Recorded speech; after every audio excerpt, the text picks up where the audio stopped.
रुकिए रुकिए रुकिए, कहाँ जा रहे हैं वीडियो छोड़ के। इस तरह से यदि जाएंगे आप वीडियो छोड़ करके या फिजिक्स से दिल तोड़ करके, तो आपका पढ़ाई कैसे होगा, अधूरा ही रह जाएगा। तो अधूरा किसी काम को नहीं छोड़ना चाहिए। यदि इसका शुरुआत हम लोग किए हैं तो इसका पूरा भी करेंगे। और ऐसे भी ऐसा काम है पढ़ाई की एक दिन में तो आपका पूरा होने वाला है नहीं। इसके लिए लगातार हम आपके लिए साल भर मेहनत कर रहे हैं और आप भी थोड़ा थोड़ा मेहनत कीजिए साल भर। खरगोश के चाल से मत चलिए, कछुए के चाल से ही चलिए, लेकिन धीरे धीरे चलते रहिए। तो आप इस प्रकार से रेगुलर वीडियो देखते रहिए मेरा, और हम आपको गारंटी दिलाते हैं कि आपको हम पूरा फिजिक्स पढ़ाएंगे और उसका तैयारी भी कराएंगे। देखिए आज हम लोग पढ़ने वाले फिजिक्स का लेसन 2, और मैंने आपको बता दिया था पिछला वीडियो में कि हम लोग पढ़ रहे हैं अकॉर्डिंग टू भारती भवन बुक। और इतना हम आपको फिजिक्स पढ़ा देंगे कि भारती भवन से भी ज़्यादा होगा और एनसीईआरटी से भी ज़्यादा होगा। और इतना आपको फिजिक्स हम पढ़ा देंगे कि आपको किसी किताब भी खरीदने की आवश्यकता नहीं होगी। लेकिन फिर भी मैं सलाह देता हूं कि ऑब्जेक्टिव के लिए आप भारती भवन का बुक खरीद लीजिएगा, क्योंकि उसमें बहुत अच्छे अच्छे ऑब्जेक्टिव है और उससे एग्जाम में आते हैं आपके। तो यह तो हो गया आपके लिए। अब देखिए लेसन 2 जो है भारती भवन का जो किताब है आपका, तो इस प्रकार से बनाया हुआ है किताब है कि यदि आप उसको ख़रीद लेते हैं और उसे पढ़ते हैं तो आपका फिजिक्स में 97 या 98 कोई नहीं रोक सकता है पूरे बिहार में, क्योंकि वो बहुत अच्छा बुक है। यदि प्रैक्टिकल में 30 नंबर दे देना तो 100 में 100 भी लाया जा सकता है फिजिक्स में। इतना अच्छा बुक है भारती भवन का। हम उसका प्रचार नहीं कर रहे हैं, बस हमको अच्छा लगता है इसलिए हम आपको बता रहे हैं, क्योंकि वो तैयारी के लिए बहुत अच्छा बुक है। तो चलिए इन सब बातों को साइड करते हैं और आ जाते हैं हम अपना लेसन पर। देखिए आज जो लेसन 2 है, लेसन 2 का नाम है विद्युत क्षेत्र, गॉस प्रमेय तथा उनके अनुप्रयोग, electric field, Gauss theorem and its application. तो देखिए इस चैप्टर में मेनली जो है हम लोग को विद्युत क्षेत्र और विद्युत क्षेत्र रेखा इस सब के बारे में पढ़ना है, विद्युत फ्लक्स के बारे में पढ़ना है, गॉस थ्योरम पढ़ना है। और इस चैप्टर से आपके एग्जाम में कम से कम 4-5 नंबर के या 7-6 नंबर के तो आ ही जाते हैं। तो चलिए हम लोग इसको स्टार्ट करते हैं। तो स्टार्ट करने से पहले देखिए, यदि आप पिछला लेसन का पूरा वीडियो नहीं देखे हैं तो एक बार जा करके देख लीजिएगा, क्योंकि मैं इस तरह से पढ़ा रहा हूं कि यदि आप एक बार उसका रिवीजन कर लेते हैं ना तो आपको बहुत मतलब कि अधिकांश याद हो जाएगा। आज मैं इस लेसन में आपको जो भी पढ़ाऊँगा तो उस सब का पेज जो है PDF खींचकर मैं लास्ट में जोड़ दूंगा वीडियो के अंत में। तो वहाँ से आप स्क्रीनशॉट ले लीजिएगा और साथ में याद करते चलिएगा, ताकि आपका बेहतर से बेहतर तैयारी हो सके।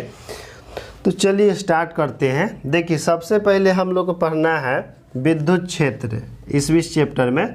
तो विद्युत क्षेत्र को हम अंग्रेजी में क्या कहते हैं, इलेक्ट्रिक फील्ड कहते हैं। क्या कहते हैं दोस्तों, इलेक्ट्रिक फील्ड कहते हैं।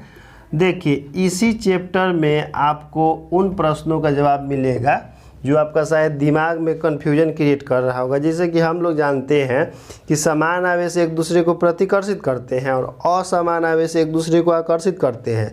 लेकिन आपके दिमाग में हो सकता है कि प्रश्न आया होगा कि समान आवेश आखिर एक दूसरे को क्यों प्रतिकर्षित करते हैं और असमान आवेश एक दूसरे को क्यों आकर्षित करते हैं। तो इसमें मैं आपका पूरा क्लियर कर दूंगा, क्योंकि वह विद्युत क्षेत्र के आधार पर समझा जाता है। जैसे देख लीजिए, मान लीजिए कि यह कोई आवेश है Q और इसके चारों ओर का एक क्षेत्र होता है। किसी आवेश के चारों ओर का एक क्षेत्र होता है जिसमें किसी दूसरे आवेश को लाइएगा ना तो उस आवेश को या तो ई वाला आवेश आकर्षित करता है या प्रतिकर्षित करता है। ये धन आवेश है, यदि हम लोग धन आवेश को लाएंगे तो ये प्रतिकर्षित करेगा उसको, और यदि ऋण आवेश को लाइएगा तो उसको आकर्षित करेगा। तो आवेश के प्रकृति के ऊपर डिपेंड करता है कि वो आकर्षित होगा कि प्रतिकर्षित होगा। तो विद्युत क्षेत्र होता क्या है, तो किसी भी आवेश के चारों ओर का वह क्षेत्र, किसी भी आवेश के चारों ओर का वह क्षेत्र जिसमें हम लोग किसी दूसरे आवेश को लाते हैं तो वह आवेश या तो आकर्षित होता है या प्रतिकर्षित होता है। तो इस आवेश के चारों ओर के उसी क्षेत्र को हम लोग विद्युत क्षेत्र कहते हैं। क्या बोले कि किसी आवेश या आवेशित वस्तु, क्योंकि आवेशित वस्तु भी दूसरे वस्तु आवेशित वस्तुओं को आकर्षित करती है। तो किसी आवेश या आवेशित वस्तु के चारों ओर का वह क्षेत्र जिसमें किसी दूसरे आवेश को लाते हैं तो वो आकर्षित होता है या प्रतिकर्षित होता है, तो उसी क्षेत्र को उस आवेश का विद्युत क्षेत्र कहते हैं। किस आवेश का? तो जिसके क्षेत्र में हम लोग किसी दूसरे आवेश को लाते हैं। जैसे कि देखिए, मैं ऑफलाइन क्लास लेता हूं तो उसमें मेरा एक क्षेत्र होता है जिसमें आने वाले विद्यार्थी को ही हम पढ़ा सकते हैं। उससे बाहर वाला कोई विद्यार्थी होगा तो उसको हम नहीं पढ़ा पाएंगे चाह कर भी, क्योंकि वो मेरे क्षेत्र से बाहर है। उसी को जो आएगा क्लास में, उसी को या तो हम आकर्षित कर सकते हैं या तो प्रतिकर्षित कर सकते हैं, लेकिन जो क्लास से बाहर है उस पर मेरा प्रभाव नहीं पड़ेगा। तो उसी प्रकार से आवेश के चारों ओर का एक क्षेत्र होता है जिसमें आने वाले दूसरे आवेशों को या तो आकर्षित करता है या प्रतिकर्षित करता है। तो यही क्षेत्र उस आवेश का विद्युत क्षेत्र कहलाता है। ये आपका एग्जाम में बराबर पूछते रहता है। अब देखिए हम लोग जानते हैं कि किसी भी आवेश को आकर्षित या प्रतिकर्षित करने के लिए बल लगाना पड़ता है। जैसे हम ही किसी को यदि आकर्षित करना चाहेंगे तो हमको उस पर बल लगाना पड़ेगा। बिना बल लगाए हुए ना तो हम उसको आकर्षित कर सकते हैं ना ही उसको प्रतिकर्षित करते हैं। तो किसी वस्तु को आकर्षित या प्रतिकर्षित करने के लिए उस पर बल लगाना पड़ता है। बिना बल लगाए हुए हम लोग उसको ना तो आकर्षित कर सकते हैं ना ही प्रतिकर्षित कर सकते हैं। तो इसके बाद देखिए हम लोग को दूसरा टॉपिक पढ़ना है, विद्युत क्षेत्र की तीव्रता। क्या? विद्युत क्षेत्र की तीव्रता। विद्युत क्षेत्र की तीव्रता जिसको अंग्रेजी में हम लोग कहते हैं intensity of electric field. Intensity of electric field. अब देखिए, जैसे ई तो आप जान गए कि आवेश के चारों ओर का वह क्षेत्र जिसमें किसी दूसरे आवेश को लाने पर आकर्षित या प्रतिकर्षित होता है उसको हम विद्युत क्षेत्र कहते हैं। लेकिन किसी आवेश को लाते हैं तो कितना तेज़ी से आकर्षित होता है या कितना तेज़ी से प्रतिकर्षित होता है। तो जितना तेज़ी से आकर्षित करेगा या प्रतिकर्षित करेगा, तो आकर्षित या प्रतिकर्षित करने के लिए उसको बल लगाना पड़ता है। बिना बल लगाए हम लोग ना तो किसी को आकर्षित कर सकते हैं ना ही प्रतिकर्षित कर सकते हैं। तो ये मान के चलिए कि विद्युत क्षेत्र है। अब विद्युत क्षेत्र के अंदर में हम लोग किसी बिंदु पर किसी आवेश Q को लाए हैं। तो मान के चलते हैं कि Q आवेश को इसके विद्युत क्षेत्र में हम लोग लाएंगे तो यह उसको आकर्षित करेगा या प्रतिकर्षित करेगा तो कुछ बल लगाएगा, और उस बल को हम मान लेते हैं कि F बल है। तो देखिए, Q आवेश को विद्युत क्षेत्र में जब हम लोग लाते हैं तो उस पर कितना बल लगता है? F बल लगता है। क्या बोल रहे हैं कि Q आवेश को विद्युत क्षेत्र में लाते हैं तो उस पर कितना बल लगता है? F बल लगता है। वो बल आकर्षण भी हो सकता है, प्रतिकर्षण भी हो सकता है। वो डिपेंड करता है आवेश के प्रकृति पर कि आप धन आवेश लाए हैं कि ऋण आवेश लाए हैं। तो क्या बोले कि किसी आवेश के विद्युत क्षेत्र में किसी दूसरे आवेश को हम लाते हैं तो उस पर F बल लगता है। तो देखिए, एकांक आवेश पर कितना बल लगेगा? तो एकांक आवेश पर बल लगेगा F बटा Q। अब देखिए, यहीं से इसका परिभाषा निकलता है। E है चारों तरफ विद्युत क्षेत्र। अब विद्युत क्षेत्र के अंदर किसी बिंदु पर, विद्युत क्षेत्र के अंदर किसी बिंदु पर एकांक आवेश के द्वारा अनुभव किए गए बल को विद्युत क्षेत्र की तीव्रता कहते हैं। क्या बोले कि विद्युत क्षेत्र के अंदर किसी बिंदु पर एकांक आवेश के द्वारा अनुभव किए गए बल को विद्युत क्षेत्र की तीव्रता कहते हैं। अब विद्युत क्षेत्र की तीव्रता को हम लोग E से लिखते हैं, वेक्टर E से लिखते हैं। तो देखिए, Q आवेश जो है F बल का अनुभव करता है। तो एकांक आवेश कितना बल का अनुभव किया है? F बटा Q का अनुभव किया है। और हम बोले हैं कि एकांक आवेश के द्वारा अनुभव किए गए बल को ही विद्युत क्षेत्र की तीव्रता कहते हैं। तो F बाई Q किसके बराबर हो जाएगा? E के बराबर हो जाएगा। तो इसका फार्मूला आपका हो गया F बटा Q। यही आपका विद्युत क्षेत्र की तीव्रता का फार्मूला हो गया। ये 2021 में आपका आया हुआ था एग्जाम में कि विद्युत क्षेत्र की तीव्रता का सूत्र क्या होता है? तो F बटा Q होता है। अब देखिए, ये तो विद्युत क्षेत्र की तीव्रता हो गई E बराबर F बटा Q। लेकिन देखिए, इससे यदि हम लोग गुना करें इससे इसमें, तो F बराबर फार्मूला क्या हो जाएगा? F बराबर फार्मूला हो जाएगा Q इंटू E हो जाएगा। ये किसका फार्मूला हो गया? विद्युत बल का हो गया। कैसा विद्युत बल? तो विद्युत क्षेत्र के अंदर किसी बिंदु पर एकांक आवेश पर लगने वाला बल F बराबर Q इंटू E होता है, और विद्युत क्षेत्र की तीव्रता E बराबर F बटा Q होता है। E वाला आपका आया था 2021 में और E वाला आया था 2022 में।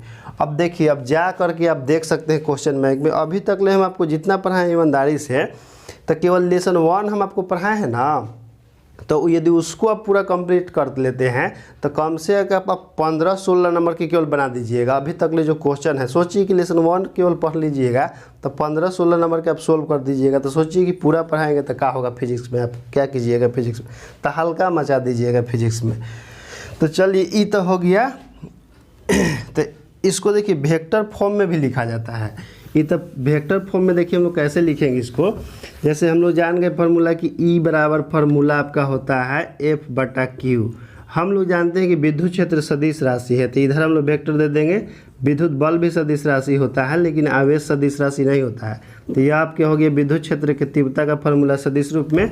इधर देखिए यदि हम लोग बल का फार्मूला निकालेंगे तो यह बराबर का हो जाएगा Q इंटू वेक्टर E हो जाएगा। इसको याद रखिए, ये सब बहुत काम के ऑब्जेक्टिव में भी आता है और आगे आपका बहुत मदद करेगा इस समझने में फिजिक्स को। अब देखिए हम बताएं कि विद्युत क्षेत्र सदिश राशि है, विद्युत क्षेत्र की तीव्रता सदिश राशि है, लेकिन अब उसका मात्रक बीमा के बारे में जानते हैं। देखिए विद्युत क्षेत्र की तीव्रता का जो मात्रक होता है दो होता है, वो न्यूटन प्रति कूलम होता है और एगो वोल्ट प्रति मीटर होता है। क्या बोले कि विद्युत क्षेत्र की तीव्रता का मात्रक न्यूटन प्रति कूलम भी होता है, वोल्ट प्रति मीटर भी होता है, और यह सदिश राशि है। और इसका बीमा जो होता है mLT/3 A इन्वर्स होता है। विद्युत क्षेत्र की तीव्रता का बीमा mLT/3 A इन्वर्स होता है। तो ये अभी आप जान गए। अब देखिए दोस्तों हम बताते हैं कि न्यूटन प्रति कूलम कैसे होता है और mLT/3 और A इन्वर्स कैसे होता है। तो चलिए उसको भी जान लेते हैं। ये सब फार्मूला से डिराइव होता है। देखिए फार्मूला होता है E बराबर F/Q। अब देखिए हमको मान लीजिए कि इसका मात्रक निकालना है, तो मात्रक निकालने के लिए जो फार्मूला है उसमें रख दीजिए। बल का फार्मूला क्या होता है न्यूटन, आवेश का फार्मूला क्या होता है कूलम होता है। तो हो गया न्यूटन प्रति कूलम लिखिए या न्यूटन कूलम इन्वर्स लिखिए। अब कहिएगा कि सर एक मात्रक बोल रहे हैं वोल्ट प्रति मीटर, तो उसको भी हम बता देंगे, लेकिन लेसन 3 पढ़ाएंगे ना तो वहाँ हमको समझाने में बहुत आसानी होगा और बहुत आसानी से भी समझ जाइएगा। हालांकि मैं अभी भी उसको समझा सकता हूँ, समझाने में कोई प्रॉब्लम नहीं, लेकिन आपके लिए थोड़ा दिक्कत हो जाएगा। तो हम नहीं चाहते कि आपको दिक्कत हो, इसलिए आएगा लेसन 3 तो उसमें आराम से देखिएगा, बता दूंगा मैं याद पढ़ के। तो चलिए तो इसका मात्रक हो गया न्यूटन प्रति कूलम। अब देखिए इसका बीमा निकालते हैं। तो इसका बीमा निकालने के लिए इसका फार्मूला लिखते हैं। फार्मूला होता है E बराबर F/Q। अब देखिए बल का बीमा क्या होता है, बल का बीमा होता है mLT/2 होता है। आवेश का बीमा क्या होता है AT होता है। अब देखिए mLT/2 हो गया, ये ऊपर जाएगा तो A इन्वर्स और T इन्वर्स हो जाएगा। अब देखिए तो यहाँ से क्या हो जाएगा mLT/3 A इन्वर्स। देखिए तो उतना ही आ गया जितना हम आपको बताए थे कि विद्युत क्षेत्र की तीव्रता की बीमा mLT/3 A इन्वर्स होता है। तो है ना, फार्मूला याद रहता है तो मात्रा का बीमा सूखले निकल जाता है। इसको कहते हैं सूखले में गरई पकड़ना। तो चलिए हम लोग गरई नहीं पकड़ते हैं, फिजिक्स के क्वेश्चन पकड़ते हैं जो कि एग्जाम में आते हैं, क्योंकि यह भी गरई से कम नहीं है।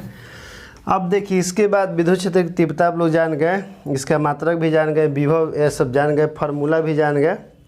इसके बाद देखिए हम लोग पढ़ेंगे कि जैसे मान लीजिए कि एक आवेश Q है, आवेश Q से R दूरी पर एक कोई बिंदु P है।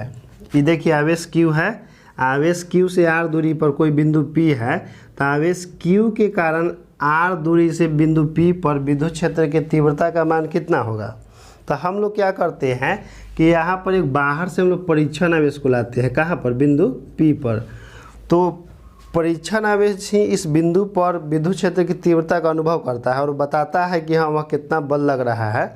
तो देखिए सबसे पहले तो यहाँ हम लोग किसी परीक्षण आवेश को लाएंगे, तो यहाँ पर मान लेते हैं, हम लोग मान लेते हैं, क्या मान लेते हैं कि माना कि बिंदु O पर कोई आवेश Q है और आवेश Q से R दूरी पर कोई एक बिंदु P है जहाँ पर परीक्षण आवेश Q स्थित है। इतना हम लोग मान लेते हैं।